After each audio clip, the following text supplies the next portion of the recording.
इस पद की व्याख्या में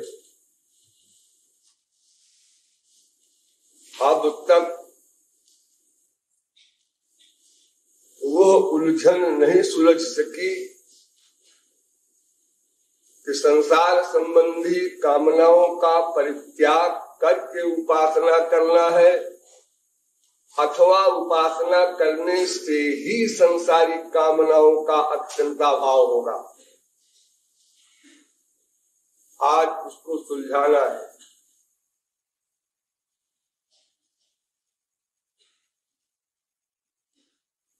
ये आपको बताया गया कि 5 प्रकार की कामनाएं हैं। इन्हीं 5 प्रकार की कामनाओं को यदि माई क्षेत्र में बनाया जाए तो उसका नाम कामना है, और यदि यही 5 कामनाएं ईश्वरीय क्षेत्र में बनाई जाए तो उसका नाम उपासना है। भावार्थ ये कि संसार संबंधी कामना निंदनीय है और भगवदीय कामना वंदनीय है। कामना नाम कोई डेंजरस नहीं है। कामना शब्द या कामना का जो भावार्थ है वो खतरनाक नहीं है, वो बुरी बात नहीं है।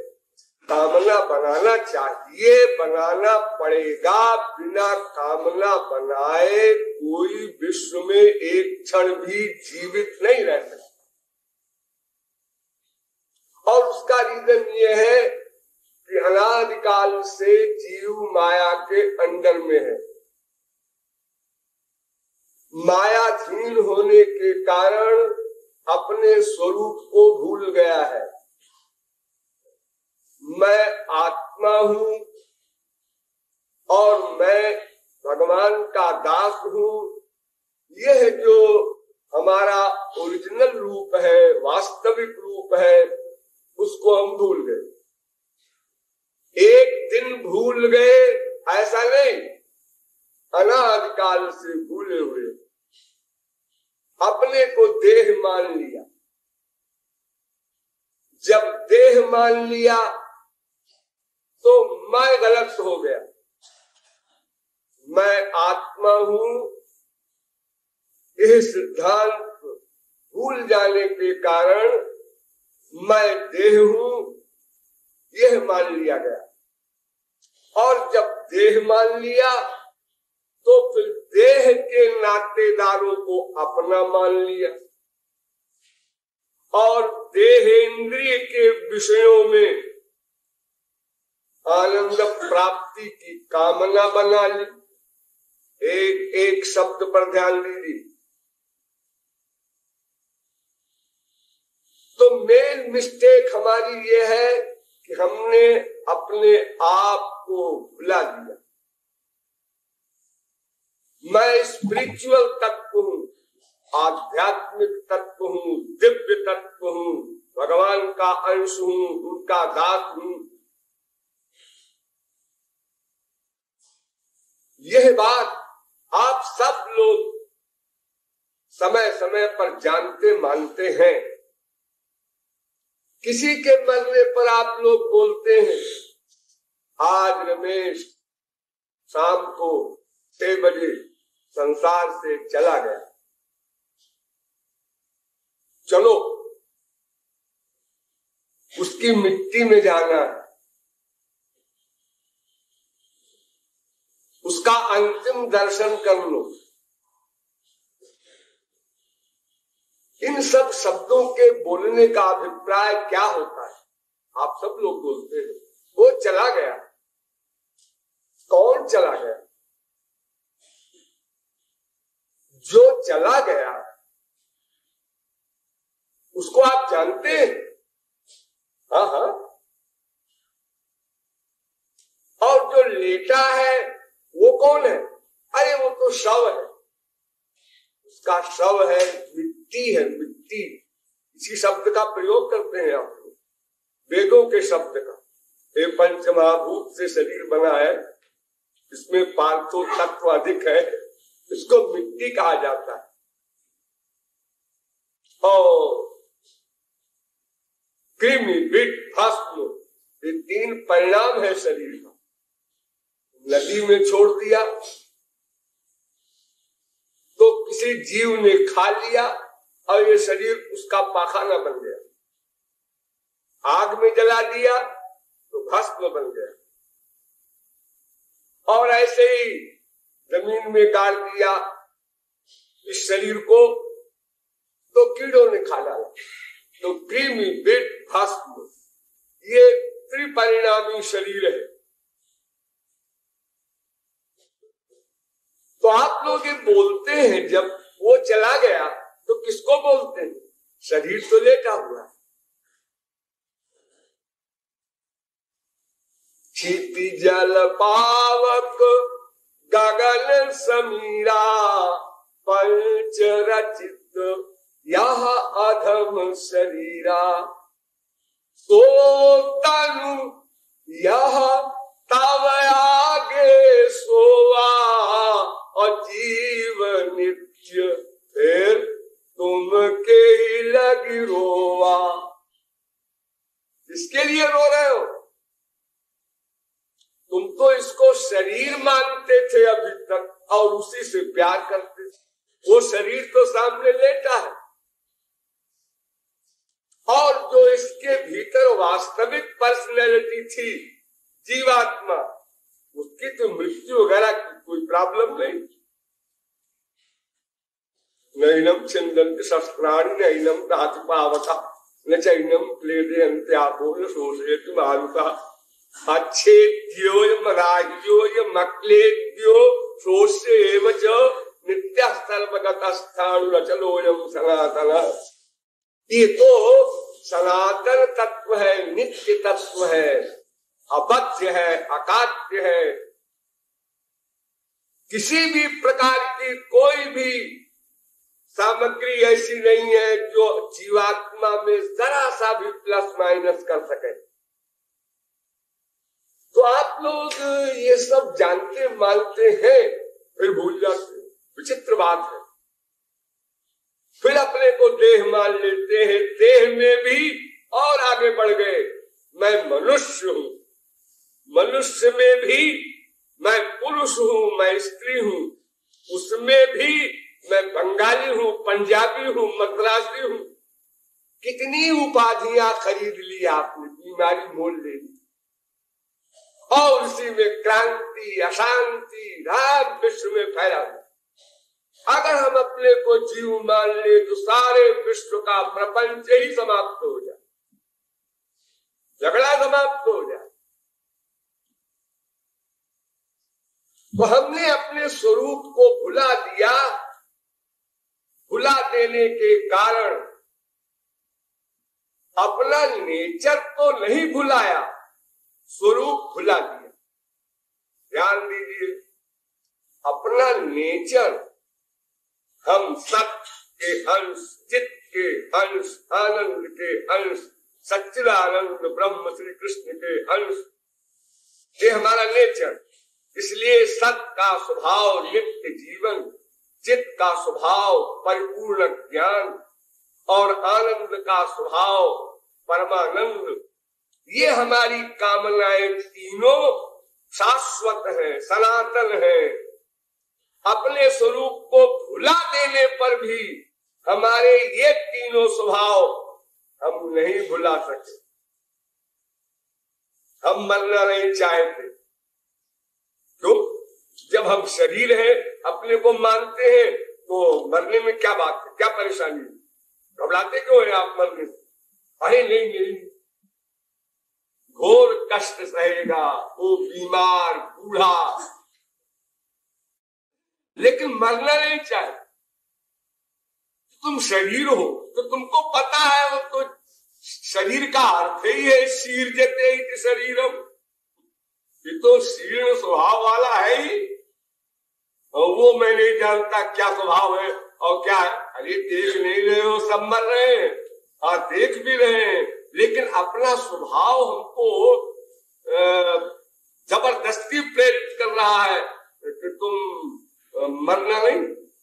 यानी आत्मा नित्य है, ये हमारा स्वभाव जीवन का। और इसी प्रकार ज्ञान का,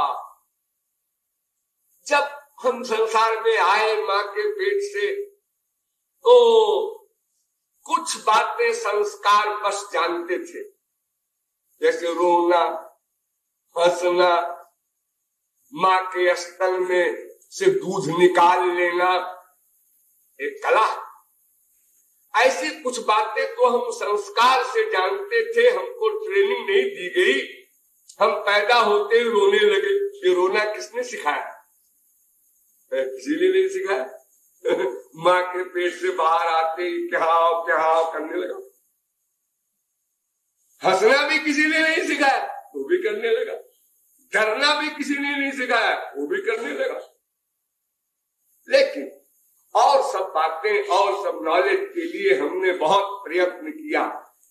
करवट लेना, बैठना, खड़े होना, चलना, बोलना, किसी के साथ तिकड़म करना, किसी के तिकड़म को समझना, ये सब तमाम बातों की अनावश्यक नॉलेज हमने पूरी लाइफ इकट्ठा की। लेकिन हम वही हैं जहां से चले थे। अर्थात जब हम शिशु थे और हमको जानने की जिज्ञासा थी, छोटा सा बच्चा बैठा होता है, अगर यहाँ स्पीच हो रही है, वो कुछ नहीं समझता, उसका देखता रहता है, ये लोग सब बैठे हैं, ये कुछ बोल रहे हैं, क्या बोल रहे हैं, क्या हो रहा है, कुछ चेष्टा करूं, क्या चेष्टा करूं, कुछ समझ में नहीं आता। जैसे यहाँ कनाडा अमेरिका से कुछ लोग आए हैं, वो बिल्कुल हिंदी नहीं जानते, वो बेचारे यहाँ बैठे हैं और परेशान हो रहे हैं, क्या बोल रहे हैं जगत गुरु जी। इसी प्रकार आप लोग परेशान हुए हैं जब आप छोटे से थे। बाप क्या कर रहा है, माँ क्या कर रही है, ये किधर जा रहा है, ये क्यों खड़ा हो रहा है, ये ऐसा क्यों कर रहा है, ये क्या मतलब है। वो बेचारा कुछ भी नहीं समझता, इतना परेशान, टेंशन था। लेकिन धीरे धीरे, तो जैसे आप प्रारंभिक अवस्था में परेशान थे ज्ञान के लिए, ऐसे ही आज और ज्ञान प्राप्त करने क्या होता है भगवान, ये क्या है सूर्यलोक, क्या है चंद्रलोक, क्या है शुक्रलोक, क्या है ब्रह्मांड, मेटीरियल नॉलेज हो चाहे स्पिरिचुअल हो, वही भूख, वही प्यास, वही व्याकुलता, वही हमारी उत्कंठा आज भी उसी लिमिट में बनी हुई है, क्योंकि हम सर्वज्ञ बनना चाहते हैं, क्योंकि हम सर्वज्ञ के अंश हैं। ये हमारा नेचर है। हमारे नेचर को कोई नहीं काट सकता, हमारा अज्ञान भी नहीं काट सकता। इसी प्रकार आनंद भी हम सदा चाहते हैं, जिसको हम हैप्पीनेस कहते हैं, सुख कहते हैं, शांति कहते हैं, चैन कहते हैं, मजा कहते हैं, लुत्फ कहते हैं, अनेक भाषा भी बोलते रहते हैं हम लोग। हम भगवान को माने न माने इससे कोई मतलब नहीं, चाहे रशिया हो, चाइना हो, अमेरिका हो, इंडिया हो, कोई देश हो, सब विश्व शांति का संदेश चारों ओर फैला रहे। बड़ी बड़ी मीटिंग हो रही है, ये काहे की मीटिंग हो रही है? अरे भाई ऐसा है कि हम लोगों ने क्या कहे, अपने ही आग लगा ली। ये तमाम आविष्कार कर करके हम स्वयं परेशान हो गए। अब क्या करें? अब मीटिंग करो कि भाई अब ऐसा कुछ करो कि अपनी मूर्खता को मिटाओ, नहीं तो हम ही नहीं रहेंगे तो आनंद कहां से मिलेगा? ये हमारा नेचर बना रहा।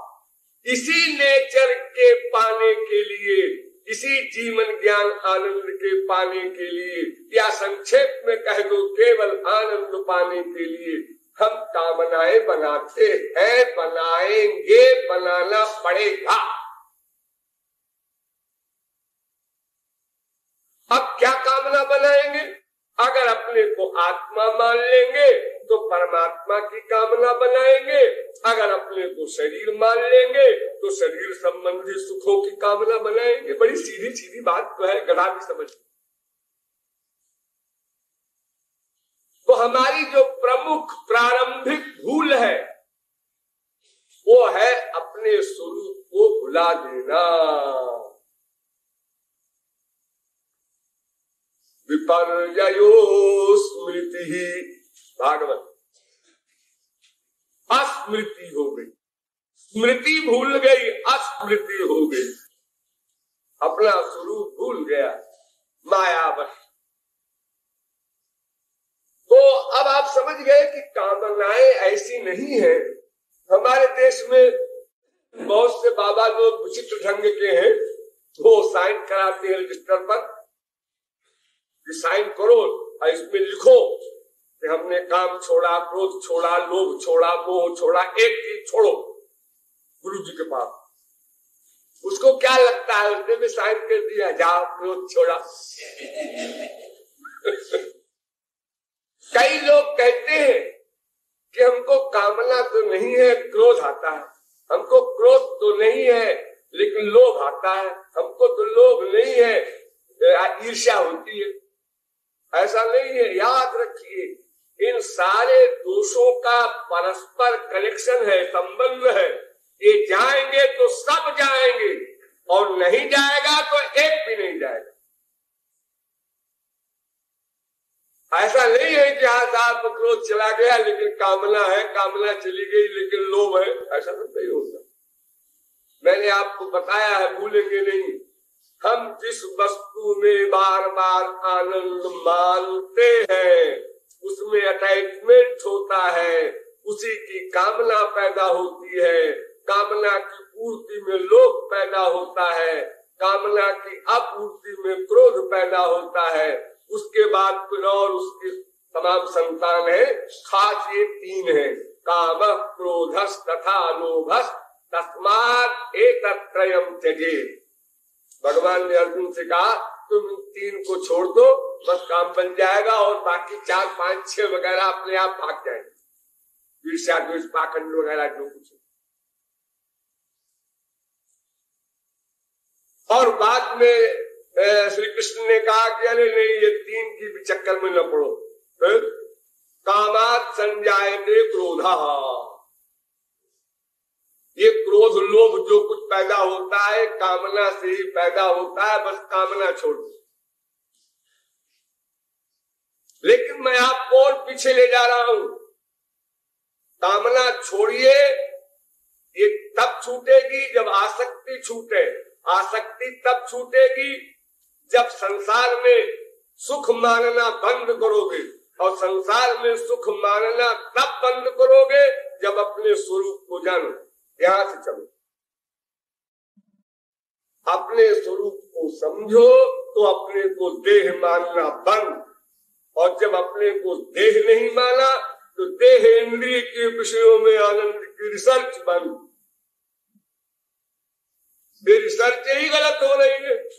आप लोगों ने गणित पढ़ा होगा, अगर गणित में प्रारंभ में गलती हो जाए, 4 पंचे 20 की जगह हम 30 लिख दें, तो उसके बाद में जितना भी गणित आप सही लगावे उत्तर गलत ही आएगा। तो जो आपने गलती कर ली पहली कि अपने को आत्मा न मानकर शरीर मान लिया, अब आप चाहे जितनी बुद्धि लगावे, जितना लेबर करें, अनंत कोट कल्प धर्म करें, कर्म करें, यज्ञ करें, दान करें, व्रत करें, योग करें, जो कुछ भी करेंगे, अब आपको आनंद नहीं मिल सकता। इम्पॉसिबल। हाँ, ब्रह्मलोक तक आप जा सकते हैं, लेकिन आब्रह्म गोना लोका पुनरावर्तनो, फिर वहां से लौटेंगे, फिर कुकर शुकर कीट पतंगादि योनियों में जाएंगे, हीन तरम्बा विसंति, फिर कभी कबहू ककारी करुणा नर देही देत ईश बिनु हेतु सनेही। कभी हमारे ही संचित कर्मों के अनुसार भगवान कृपा करके मानव देह दे देंगे। अच्छा, एक चांस फिर दे रहे हैं, बस महाराज एक चांस दे दीजिए, बस एक बार। माँ के पेट में उल्टा टगा,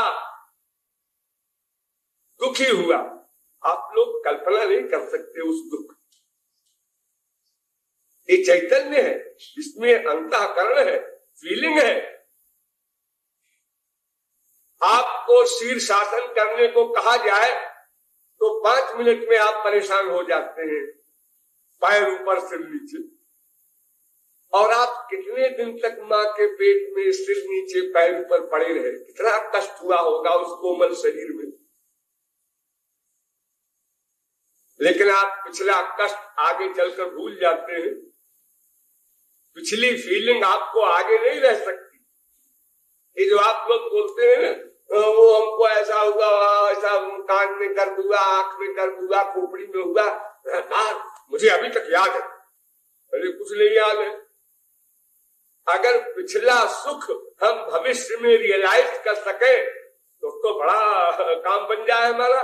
एक बार रसगुल्ला खा ले और उसके बाद जब चाहे आंख बंद करे और रसगुल्ले के आनंद का अनुभव हो जाए, फिर तो छुट्टी। वो जो रसगुल्ला खाया था हमने सन 75 में, कलकत्ते वाला, आ जा वही फिर से बात ध्यान किया, रसगुल्ले का आनंद मिल गया, रसगुल्ला खाने की प्लानिंग, प्रैक्टिस और प्रैक्टिकल सब समाप्त। लेकिन ऐसा नहीं हो, माँ के पेट में जो कष्ट हुआ सब भूल गए। पैदा होते समय जो कष्ट हुआ, जन्म तुम्हारा तो दुसहा दुख होई, वो भी भूल गए। और जितने कष्ट आपको अपने जीवन में मिलते गए सब भूलते गए। वो स्मरण ही नहीं रह सकता, उसी काल में फीलिंग होती है, उसके बाद नहीं हो सकती। तो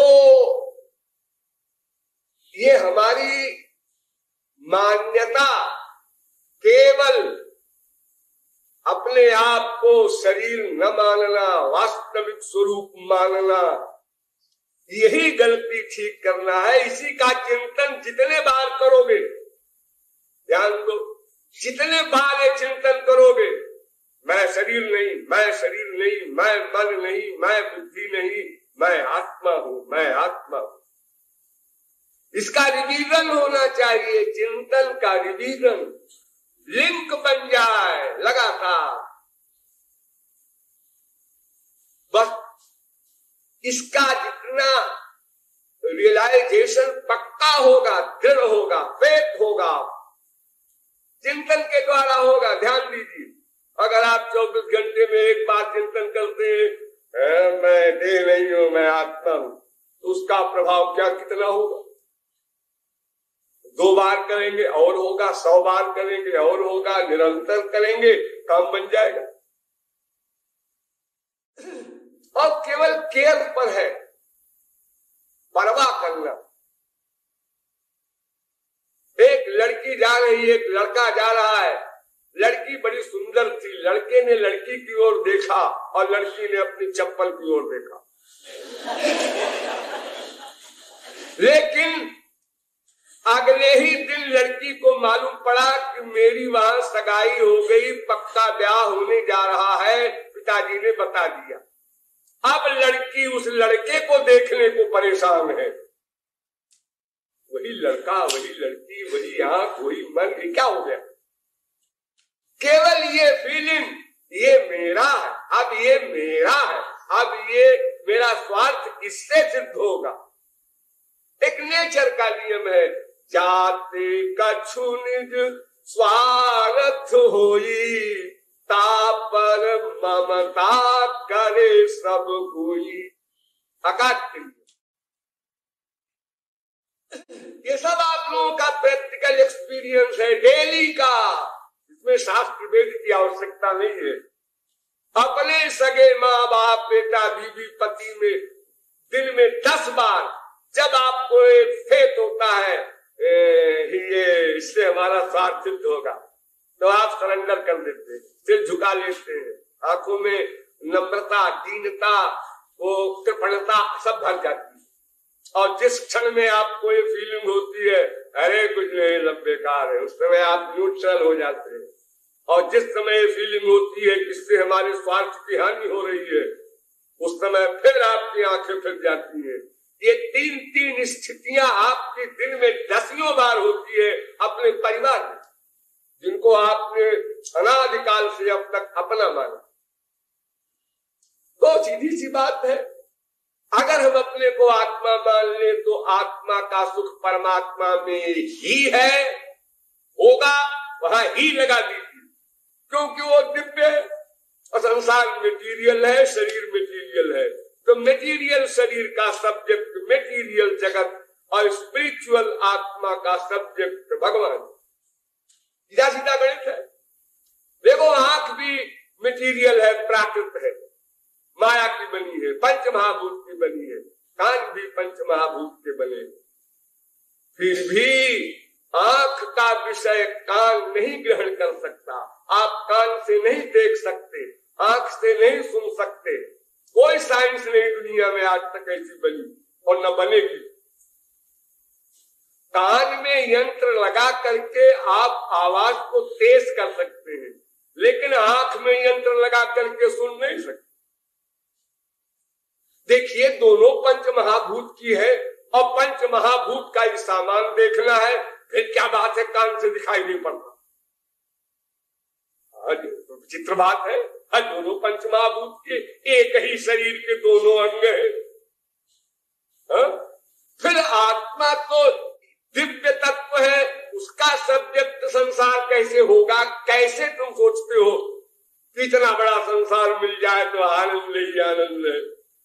और तुमको अनंत बार तो मिल चुका, इसी लाइफ में मिल चुका। बड़ी प्यास लगी है, पानी मिल जाए तो आनंद। पानी मिला, एक घूंट पिया बड़ा आनंद, दूसरा घूंट पिया उससे कम आनंद, तीसरा घूंट पिया उससे कम आनंद, आधा किलो पी लिया, आनंद समाप्त। फिर और पियो लो, मर जाएंगे। क्यों मर जाओगे? पीते जाओ। तुमको पानी पीने में तो पहली बार बड़ा आनंद आया जब पहला घूंट पिया था, करे तब प्यासे थे। तो पानी में सुख नहीं है, तुम्हारी प्यास की जो बीमारी है उसको मिटाने की बात है। केवल किसी वस्तु में सुख हो तब तो सबको मिले और सदा एक सा मिले। 2 पॉइंट, सबको मिले और सदा एक सा मिले।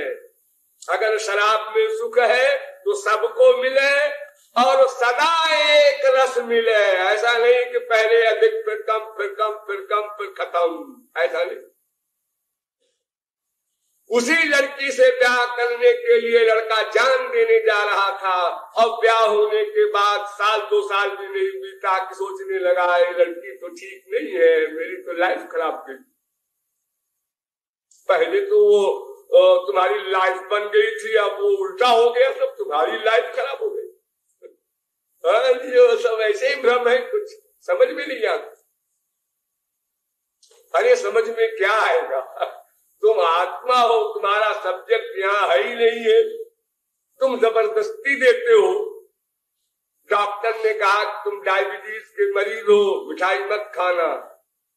जाते समय मरीज पूछता है रसगुल्ला खा लूं? मैंने कहा ना रसगुल्ला अल्लाह कुछ नहीं खाना। उन्होंने कहा रसगुल्ला वसगुल्ला ये दो मिठाई नहीं खाएंगे। पेड़ा बर्फी तो खाई सकते वो भोला भाला जाकर डट के खूब खाया अपना और चले की मिठाई है। अब जब उसकी हालत सीरियस हो गई, डॉक्टर ने कहा भाई कोई गड़बड़ तो नहीं की? उन्होंने कहा साहब जी के रसगुल्ला वसगुल्ला नहीं खाया था, पेड़ा वड़ा खाया। अरे वो सब डेंजर है, कोई भी मीठी चीज हो वो खतरनाक है डायबिटीज के मरीज को। उसी प्रकार तुम ये समझते हो मेरा बाप खराब है, मेरी माँ खराब है, मेरी बीवी खराब है, मेरा बेटा खराब है। अरे वो खराब वराब कोई नहीं है, तुम्हारा जो भ्रम है कि इसमें आनंद मिल जाएगा वो खराब है। तुम्हारा आइडिया खराब कोई नहीं है, जैसे तुम हो वैसे वो है। तुम अपने आनंद के लिए चिकड़म बिड़ा रहे हो, तुम्हारी बीवी भी अपने आनंद के लिए चिकड़म बिड़ाती रहती है, तुम्हारा बाप भी बिड़ाता रहता है। सब एक दूसरे से चाहते हैं आनंद, और आनंद किसी के पास है नहीं। जैसे 10, 20, 50 अंधे खड़े हो और उसमें एक अंधा बोले अरे भाई कोई आंख वाला है, मुझे जरा सत्संग भवन जाना है। तो दूसरे अंधे ने सोचा कि इसके आंख तो है नहीं, इसको क्या मालूम कि मेरे आंख है कि नहीं। इसलिए अंधे ने एक जोर से चिल्लाकर कहा अरे अंधे जरा मेरा हाथ पकड़ ले, मैं पहुंचा दूं। अब अंधा बड़ा खुश हो रहा है कि उसको आंख वाला मिल गया। अब दोनों अंधे गिरे, अंधे ने लिए माना था अंधा, दोनों जाकर गड्ढे में गिर गए। बगल में तालाब था।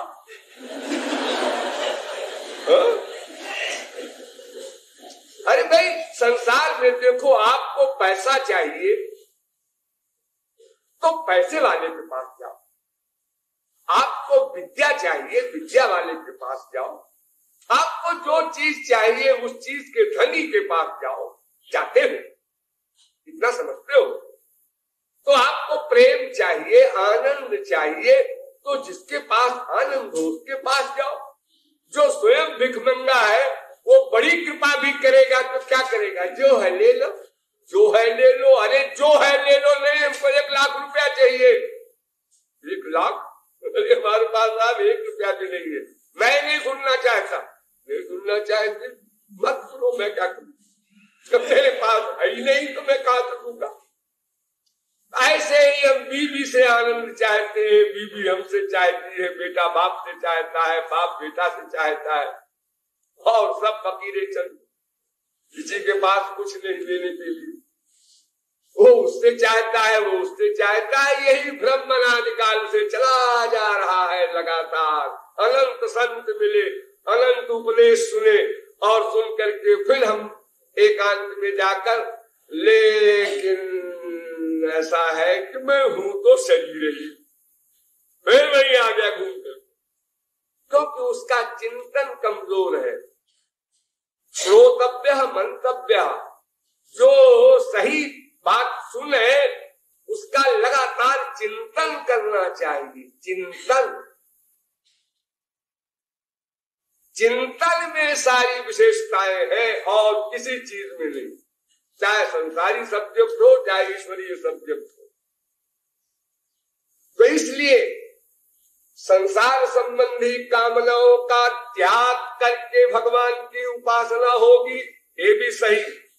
और संसारी संबंधी कामनाओं का त्याग करके भगवान की उपासना होगी, एकदम गलत। 0/100। बुद्धि लगाओ, बुद्धि लगाओ। एकदम सही एकदम गलत कैसे हो सकती है कोई बात है। संसार संबंधी कामनाओं का त्याग करके भगवान की उपासना करनी चाहिए, ये भी सही है, 100% सही। और संसार संबंधी कामनाओं का त्याग करना असंभव है, ये भी सही है। तो उसमें करना क्या है आपको वो समझ लीजिए। कामनाएं चली जाए और भगवान की उपासना प्रारंभ हो, ये गलत। यानी 100% कामनाएं चली जाए पहले, उसके बाद भगवान की उपासना प्रारंभ करेंगे, ऐसा कहना या मानना 100% गलत। और भगवान की उपासना कर ले तो कामनाएं चली जाए, ये तो और गलत। क्योंकि कामना ही तो उपासना है, भगवान की कामना उपासना कहलाती है। उसको भगवान संबंधी कामना कह लो चाहे उपासना कह लो। तो उसका सिद्धांत ये है, अभ्यास वैराग्याभ्याम तन्निरोधा।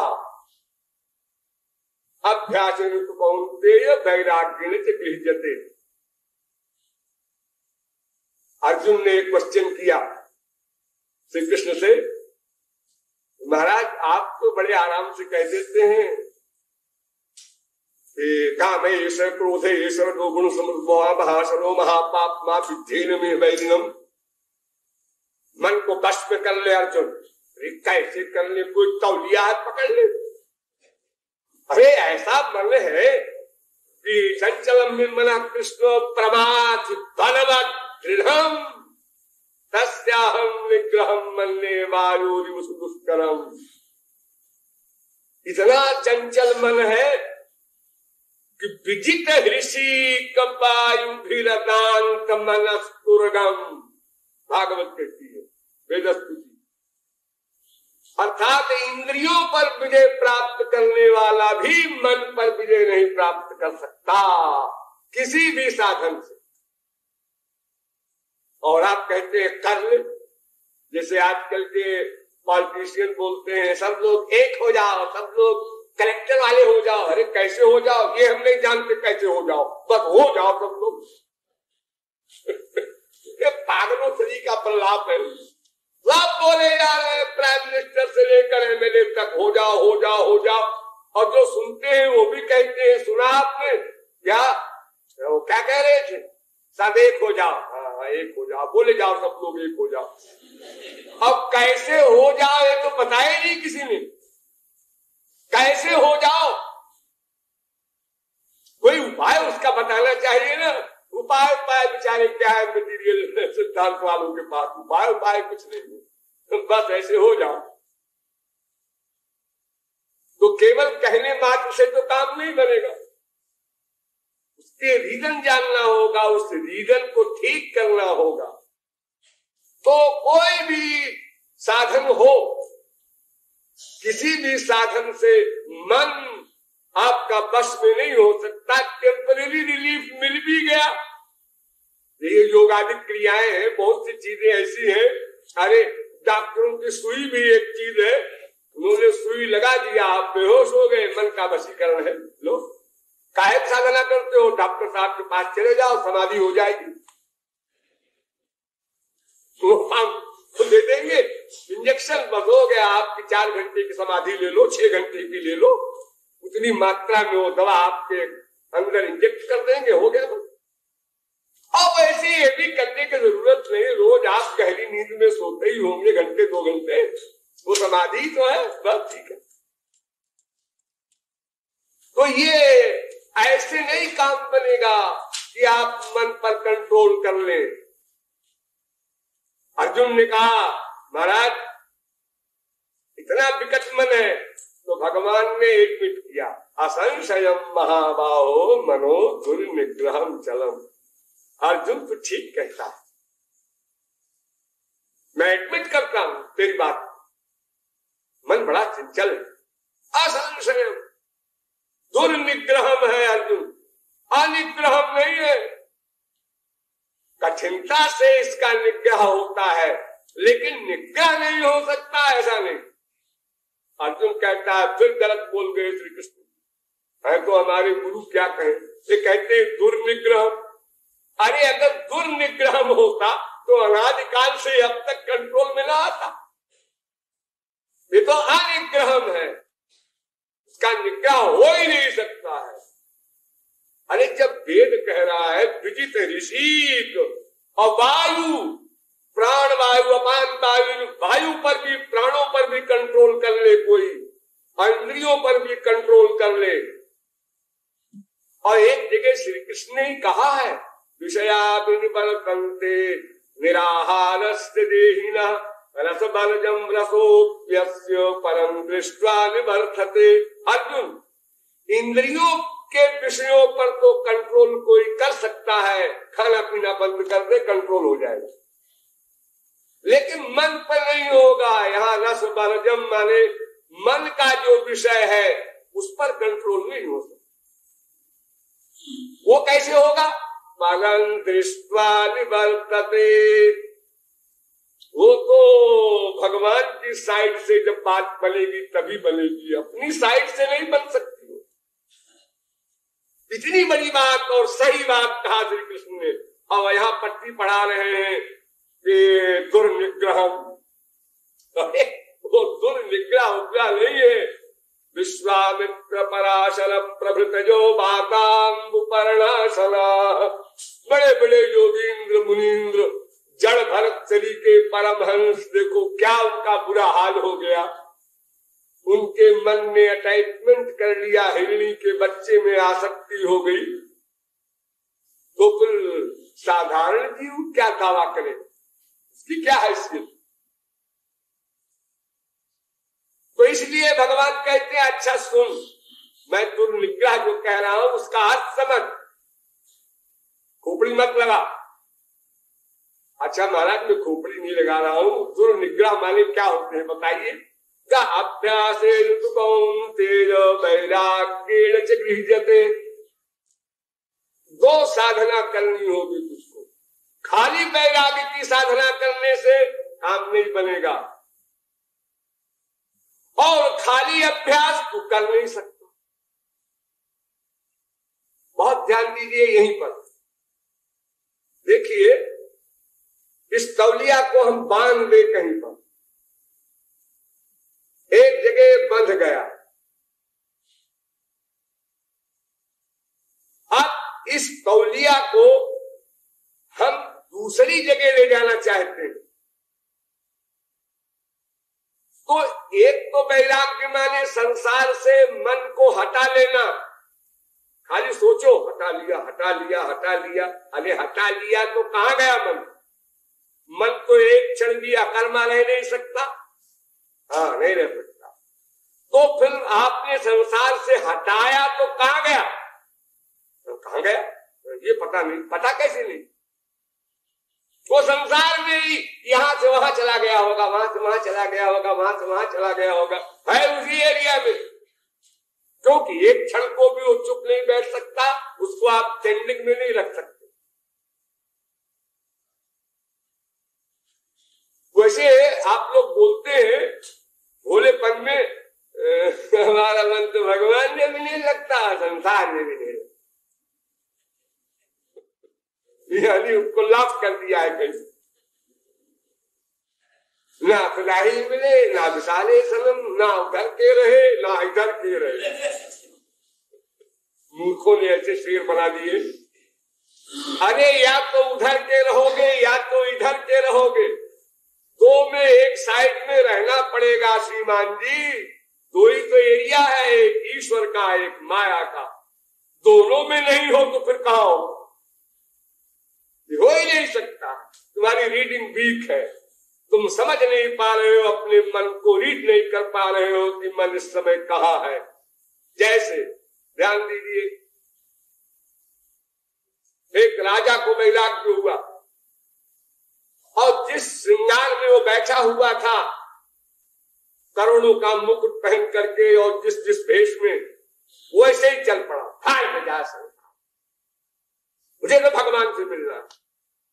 और भागता भागता एकदम गया जंगल में, जहां कोई बड़े महात्मा थे, उनके पास जाके चरणों में गिर करके उसने कहा महाराज मुझे बताइए भगवान कैसे मिलेंगे, मैं सब कुछ करने को तैयार हूं।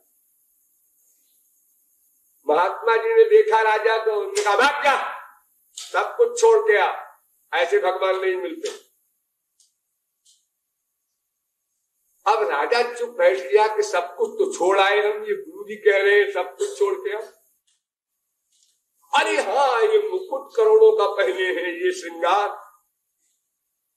हाँ गुरु जी गलती हो गई, अभी आया। वो कुछ दूर जा करके मुकुट सब फेंक फांक करके एक लंगोटी लगा करके और फिर गया राजा साहब के रूप से रहित होकर के। महाराज मुझे याद नहीं रहा, मैं एकदम आवेश में चला आया। मैंने एक बार तुझसे कह दिया सब कुछ छोड़ के आ, फिर वही गलती किया तूने। अब सोच रहा है राजा कि एक लंगोटी पहने हैं, वो भी सभ्यता के कारण, और ये कहते हैं सब कुछ छोड़ के आ, अब मैं क्या छोड़ू। लिखा कोई बात नहीं, लंगोटी भी फेंक दिया। अब दिगंबर हो करके नंग धड़ंग पहुंचा गुरु जी के पास। तो गुरु जी ने कहा देख, अगर अब तेबारा तू सब कुछ बिना छोड़े आया तो दंड देंगे तुझको। मेरा टाइम खराब करता है, मैं ऐसा टीचर नहीं हूं अनावश्यक अपना टाइम खराब करूं। हाँ मैं पढ़ाने के लिए तैयार हूं, हमको भी किसी गुरु ने दिया है तो हम भी देना चाहते हैं तुमको सबको, लेकिन विद्यार्थी ठीक तो हो। अब राजा हैरान, दूर जाकर के रोने लगा कि अब मैं शरीर छोड़ दूंगा, क्योंकि मेरी बुद्धि में आ ही नहीं रहा है कि अब मैं क्या छोड़ दूं। अब गुरु जी बार बार यही कहे जा रहे हैं और अब जाने के लिए भी मना कर दिया है, अब तेबारा मत आना। कई दिन हो गए रोते रोते, तो गुरु जी ने इंक्वायरी किया अपने आश्रम से बैठे बैठे कि हाँ अब त्याग हो गया। तो गुरु जी स्वयं गए उसके पास और कहा राजन उठ, फिर भी नहीं उठे। ओ त्यागी आजा, फिर भी नहीं उठे। तो गुरु जी ने चिपटा लिया, देख पहले जो तू 2 बार आया था तो तूने बहिरंग सामान त्याग दिया था, लेकिन त्याग देने का अहंकार लेकर के आया था, इसलिए हमने कहा उस अहंकार का भी त्याग कर। अगर वो अहंकार साथ रहेगा तो गुरु की वाणी को 100% स्वीकार नहीं कर सकता, जगह जगह डाउट करेगा, शंका करेगा। और संशयात्मा विनश्यति, डाउट किया कि सर्वनाश हुआ। स्पिरिचुअल एरिया में नियम। तो इसलिए केवल त्याग त्याग, वैराग्य वैराग्य, यानी संसार में सुख नहीं है, संसार में सुख नहीं है, संसार में सुख नहीं है, इसका चिंतन करोगे तो इससे मन का हिसाब नहीं बैठा सकते आप। उसी संसार का ही चिंतन होगा बार बार। क्या चिंतन? बाप हमारा नहीं है, बाप हमारा नहीं है, कौन हमारा नहीं है, बाप हमारा नहीं है, कौन बाप? वो जो ऐसा ऐसा बाप है, उसकी शक्ल तो बार बार आ रही है, आप उससे अलग कहां हुए? जब आप किसी से द्वेष करते हैं संसार में, तो उसकी आकृति बार बार आपकी खोपड़ी में आती है, चाहे आंख बंद रखे तो भी। वो बदमाश ऐसा है तो उसको देख लूंगा और मैं उसको ऐसा करूंगा वैसा करूंगा। तो तुम उससे अलग कहां हो रहे हो? अलग होने का मतलब वैराग्य है। दुश्मनी करना तो राग है। दोस्ती का जो फल, वही फल दुश्मनी का होता है। राग द्वेष दोनों राग है। और हम कहते हैं वैराग्य करो, माने न राग हो न द्वेष हो, उसका नाम वैराग्य है। तो वो वैराग्य कैसे होगा? इम्पॉसिबल। क्योंकि मन कहां रहेगा जो राग द्वेष दोनों न करेगा? चुप नहीं रह सकता। इसलिए भगवान कहते हैं देखो अर्जुन, वो संसार में राग भी न हो, द्वेष भी न हो, क्योंकि ध्यान दो, क्योंकि संसार में सुख भी नहीं है इसलिए राग न हो, संसार में दुख भी नहीं है इसलिए द्वेष भी न हो। ये दुख तो हमको इसलिए मिलता है कि हम संसार में सुख मान लेते हैं। सुख मानना बंद करो, दुख अपने आप गया टेम्परेरी। लेकिन फिर मन क्या करे? हाँ, ये इंपॉर्टेंट क्वेश्चन है। संसार में राग भी नहीं, द्वेष भी नहीं, तो मन खाली हुआ। वो कहता है काम बताओ, काम बताओ, तुरंत प्रेम जाते हैं। फिर वही हम चुप नहीं बैठ सकते एक सेकंड को। एक पंडित लोग कथा कहते हैं कि एक पंडित ने भूत सिद्ध कर लिया। वो इतना परेशान करे, काम बताओ काम बताओ, तो सोना भी हराम कर दिया पंडित जी का उसने। उनको जगावे, ए पंडित जी काम बताओ। तो पंडित जी ने कहा क्या भूत सिद्ध किया हमने, तो मुसीबत आ गई। वो एक महात्मा के पास गए, उन्होंने कहा महाराज अब मैं क्या करूं, इस भूत से पिंड छुड़ाइए। तो उन्होंने कहा कि इसमें क्या परेशानी की बात है, एक बांस गाड़ ले और भूत से कह दे कि देखो जब तक हम कोई काम न बतावे इसके ऊपर चढ़ो उतरो चढ़ो उतरो। अब तुम 10 साल काम मत बताओ, वो चढ़ेगा उतरेगा उसी के ऊपर, तुम्हारी छुट्टी। तो मन पेंडिंग में नहीं रह सकता। इसलिए तत्व ज्ञान पूर्वक, इसलिए नहीं किताब में लिखा है, इसलिए नहीं कि बीबी की डांट पड़ी है, बाप की डांट पड़ी है इसलिए हम समझते हैं कि संसार स्वार्थी है। ऐसा नहीं। जब कोई आपके लिए जान देने को तैयार हो तब होशियार हो जाओ कि ये बहुत बड़ा स्वार्थ लेके आ रहा है मेरे पास। वो डेंजरस अवस्था है। अगर कोई डांट लगाता है, कोई विरोधी व्यवहार करता है, वो तो बड़ा अच्छा है, आउट तो हो गया कम से कम, जो है भीतर वही बाहर। लेकिन ये जो आया है आपके पास, जी श्रीवास्तव जी आप तो बड़े काबिल हैं, बड़े दानी हैं, और आपका तो यशोगान सब जगह, और आप तो साहब बस भगवान के बाप हैं, ये जो कह करके स्वार्थ सिद्ध करना चाहता है, इससे होशियार हो जाओ। इसने पूरा सर झुकाया है, बहुत बड़ा स्वार्थ है। आधा झुकाया है, थोड़ा स्वार्थ है। खाली अकड़ के हाथ जोड़ा है, मामूली स्वार्थ है। आपके हाथ भी नहीं जोड़ा, इसका कोई मतलब नहीं हमको। नेचुरल सब होता जाता है इस प्रकार से। तो मन को संसार से हटाना यानी संसार की कामना के स्थान पर भगवान की कामना करना। वो कामना समाप्त नहीं हुई है, उसको केवल डायरेक्शन चेंज किया है हमने, उसको डाइवर्ट किया है। जैसे 18 साल की लड़की जिसने अपने मायके के सामान को ही अपना सामान माना और मायके की ही सब बात में उसकी आसक्ति थी, ससुराल जाते ही उसने सब अपनी मन बुद्धि को डाइवर्ट कर दिया। ये मेरा घर है, ये मेरी गाड़ी है, ये मेरा बैंक बैलेंस है। उसी प्रकार संसार में हम माने आत्मा, हमारा आत्मा का सुख नहीं है, ये बात अच्छी प्रकार से समझकर मन को हटाया। ये कामना छोड़ा, छूटी नहीं, छोड़ा, और छोड़ के रुके नहीं, भगवान की कामना बनाया। इसका नाम उपासना। यहां से मन हटाया, श्री कृष्ण में लगाया। तो ये भी सही है, कामना छोड़ा कभी तो भगवान में लगाया।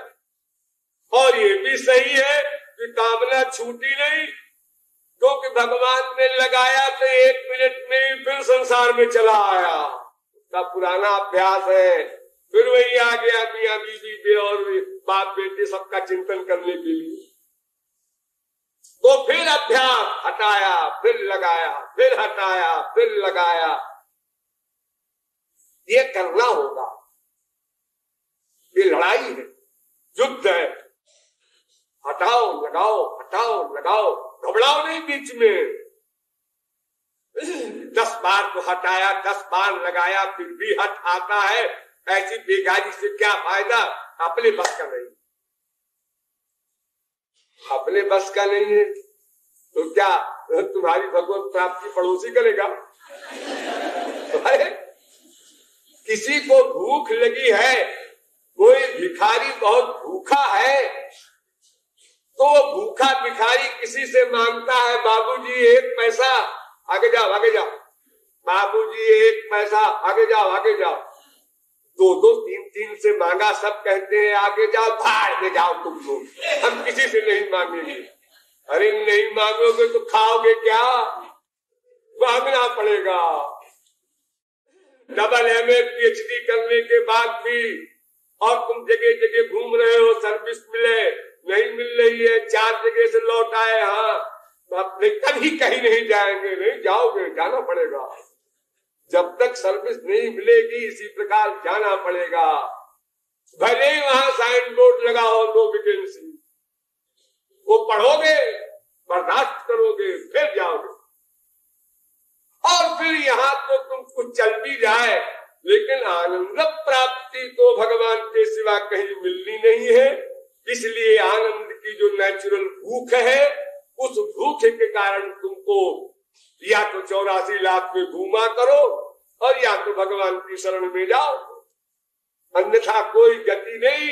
इसलिए निराशा नहीं आनी चाहिए। मैंने बार बार समझाया है कि जब आप छोटे से थे और खड़े होना सीखे थे, चलना सीखे थे, तो हजारों लाखों बार आपने प्रयत्न किया था, गिरे थे, चोट लगी थी, लेकिन आप हिम्मत नहीं हारे। जब को आपको किसी ने ज्ञानोपदेश नहीं किया, जगत गुरु ने, कि नहीं बेटा चलना जरूरी है, खड़े होना जरूरी है, ऐसा किसी ने लेक्चर नहीं दिया। और बार बार चोट लगी, चिल्लाया, रोया, आंसू बहाकर, दर्द भी हुआ, 2-2 दिन तक, 3-3 दिन तक दर्द रहता है और कभी कभी डॉक्टरों की शरण लेनी पड़ती है, इतनी चोट लग जाती है बच्चों को, लेकिन वो चलना नहीं बंद करते, फिर चलते। तो ये सब तो आप कर चुके हैं। फिर भगवान संबंधी साधना के लिए आप ये सोच ले कि भाई मैं तो 10 दिन, 10 महीने, 10 साल, 10 जन्म मैंने प्रयत्न किया, अपन से तो नहीं होगा। करना है, अब उसका तो हो गया, उसका तो हो गया, हमारा नहीं हो रहा। उसका हो गया, उसका किसका?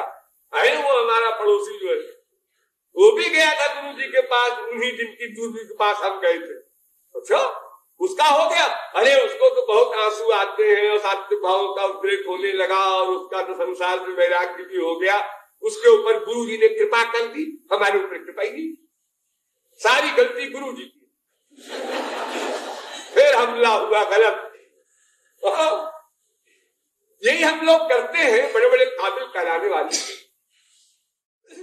अजी उसका जो हो गया, उसने तमाम जन्मों में परिश्रम किया था ये अभ्यास और वैराग्य का, वो पका पकाया उसका सामान भगवान ने उसको दिया है।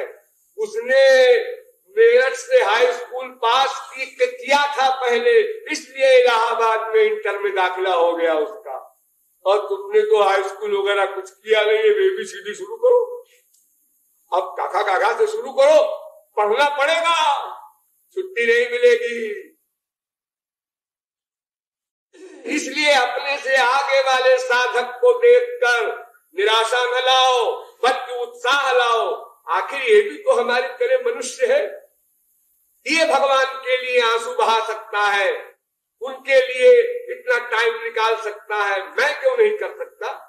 वैसे तो मैं बड़ा काबिल समझता हूं अपने आप को, ये काबिलियत है हमारी, धिक्कार है मुझे। ये फील करो, बार बार फील करो, बार बार फील करो। अरे कल का दिन मिले न मिले, आज ही करना है, अभी करना है। उत्तिष्ठत जागृत प्राप्त बना निबोधक, ये वेद का उद्घोष है मनुष्यों के लिए। अरे तुम मनुष्य हो, उठो, नींद छोड़ो, जागो और प्राप्त बनान, सद्गुरु के पास जाओ और उसकी आज्ञा के अनुसार शरणागत होकर साधना करो। देर न करो, न स्वस्व उपासित, कल करेंगे फिर करेंगे, ये सोचना बंद करो। ये फिर करेंगे के सोचने से ही अनंत जन्म बीता है। अभी जल्दी क्या है, अभी तो हमारी पढ़ने की लाइफ है, अभी तो ब्याह हुआ है नया नया, अभी तो मौज मस्ती का की लाइफ है, और अभी तो 2-3 बच्चे हो गए हैं, ये छोटे छोटे हैं, उनको संभालने की लाइफ है, और वो बड़े बड़े हो गए, सर्विस में भी हो गए, अब क्या है, तो अब नॉवेल पढ़ने की लाइफ है। बुढ़ापे में जो रिटायर हो गए तो वो उपन्यास पढ़ते हैं, जो अरे क्या करें महाराज जी, अब टाइम कैसे बीते, 4-6 अखबार ले लिया, उसको पढ़ रहे हैं। क्या पढ़ रहे हो उस अखबार में, तो लड़की भगाई गई, वो लड़का भगाया गया, ये पढ़ रहे हैं। यानी किसी प्रकार मानव देह को समाप्त कर दिया जाए, इसका अभ्यास कर रहे हैं। अरे मेरा क्या है, अब थोड़े दिन की बात और है, बेटा तुम अपनी सोचो, मैं तो निश्चिंत हूं, क्योंकि 4-6-10 साल का मेहमान हूं, उसके बाद बैकुंठ जाऊंगा ही। तो बड़े निश्चिंत है, हमारी तो हो गई। हाँ? तो संसार से हटाओ, भगवान में लगाओ, और अगर संसार में हट आवे तो घबराओ नहीं, निराशा न लाओ, फिर हटाओ, फिर लगाओ, फिर हटाओ, फिर लगाओ। तो ऐसा करते करते कुछ दिन में लगने लगेगा। अब आई नेचुरलिटी। पहले शौक से सिगरेट पिया, शौक से चाय पिया, अब उसके बाद वो चाय, वो सिगरेट खोपड़ी में पिंच करती है, हमको पियो, पियो नहीं तो हम तुम्हारी खोपड़ी में चक्कर लाएंगे। ये जड़ वस्तुओं का इतना प्रभाव है, और वो तो चेतनों का चेतन है भगवान। तो हटाओ लगाओ, हटाया लगाया, हटाया लगाया, ये हटाया वैराग्य, लगाया साधना, अभ्यास, तो फिर लगने लगेगा। अब ध्यान दो, जितनी लिमिट में लगने लगा उतनी लिमिट में हटने लगा। अब नेचुरलिटी आई वैराग्य की। अब आपको परिश्रम कम पड़ेगा, जितना जितना लगने लगा उतना उतना हटने लगा, और यही क्रम आप बराबर चलाते रहिए। तो जब 50% से ऊपर आप पहुंच जाएंगे, भगवान में मन लगने लगा, तब फिर आपको हंसी आएगी, अरे संसार से हटाने में क्या रखा है। आप समझ में आ रहा है ये सब कितना धोखा हमको रहा है, कितना हम ये गोबर गणेश में मरते रहे अनंत जन्म। लेकिन अभी निश्चिंत नहीं होना। जब तक भगवत प्राप्ति न हो जाए तब तक आपको यही सोचना है, धिक्कार है मेरी साधना को, श्याम सुंदर आए नहीं। मेरे आंसुओं को श्याम सुंदर ने अपने पीतांबर से पूछा नहीं। तो क्या आंसू है, क्या अहंकार करे उन आंसुओं पर। ये जो आंसू निकलते हैं आपके, इसमें बड़ा अंतर होता है, और सही गलत का भी इसमें हिसाब होता है। संसार की कामना से भी आंसू आते हैं, ये 0/100 तो घोर मूर्ख है जो आंसू बहा रहा है। भगवान की जो कामना है, जो गुरु ने बताया है, उस कामना से आंसू जो आते हैं, उसमें भी टेम्परेचर का फर्क होता है। जितनी मात्रा में सरेंडर होगा, शरणागति होगी, अटैचमेंट होगा भगवान में, उतनी मात्रा का महत्व होगा उस आंसू का। लेकिन वास्तविक आंसू वो है जिस आंसू के द्वारा भगवान अपना लोक छोड़ दे और भाग कर आपको हृदय से लगावे, वो असली आंसू। उसके पहले आपको तृप्ति नहीं लाना है। तो बहुत अच्छे हो गए, स्तंभ में कोई रोमांच, सात्विक भाव होने लगे, अब तो महापुरुष के पास पहुंच गए। अरे होश में रहो, नहीं फिर चले आओगे नीचे। कितने अच्छे अच्छे साधक घोर संसार में पहुंच गए, जिनके गुरु नहीं थे, जिनको गार्जियन भी नहीं मिला था सही सही, वो अपने प्रोपेगेंडा करने लगे, लोक रंजन में लग गए, हमको भगवान मिले थे और हमसे ऐसा हुआ, यो लाइट दिखी और यो हुआ। सब बकवास। ये ठीक है, गुरु के बिना कोई काम नहीं बनेगा, लेकिन गुरु से ही राय लेकर के हमको आगे बढ़ना है। तृप्ति नहीं मान लेना है। जब तक गुरु न प्रेम दान करेगा तब तक तुमको भगवत प्राप्ति नहीं हो सकती। ये नोट कर लो स्वर्ण अक्षरों में, भगवत प्राप्ति कराने का काम गुरु ही करेगा, भी नहीं। जैसे आपके यहाँ फिटिंग साफ करेक्ट हो गई और बल्ब भी लग गए, एयर कंडीशन भी रखा है, सब चीजें बिल्कुल A1 क्लास की, लेकिन पावर हाउस अगर आपको लाइट नहीं देगा, इलेक्ट्रिसिटी नहीं देगा आपके घर में, तो ये सब ऐसे लगाए रहो कोई मतलब नहीं निकलेगा। इसलिए गुरु की तो आवश्यकता है, लेकिन तुमको समझे रहना है कि भगवत प्राप्ति तक हमको सावधान हो रहना है। भावोक्त भाव माया कृष्ण प्रेष्ठा पराधता, भाव भक्ति जो है साधना भक्ति के ऊपर, वहां जाकर के भी जीव का पतन हो जाता है अगर नामापराध कर डाले। अगर वो भगवान, उनके नाम, उनके रूप, उनके गुण, उनकी लीला, उनके धाम और सबसे अधिक उनके संत के प्रति अपराध कर डाले तो ये नामापराध है, और नामापराध समस्त साधनाओं को समाप्त कर देता है। बहुजन्म करे यदि श्रवण कीर्तन, गौरांग महाप्रभु ने कहा अनंत जन्म तक तुम कीर्तन कर डालो, श्रवण कर डालो, फिर भी इससे काम नहीं बनेगा।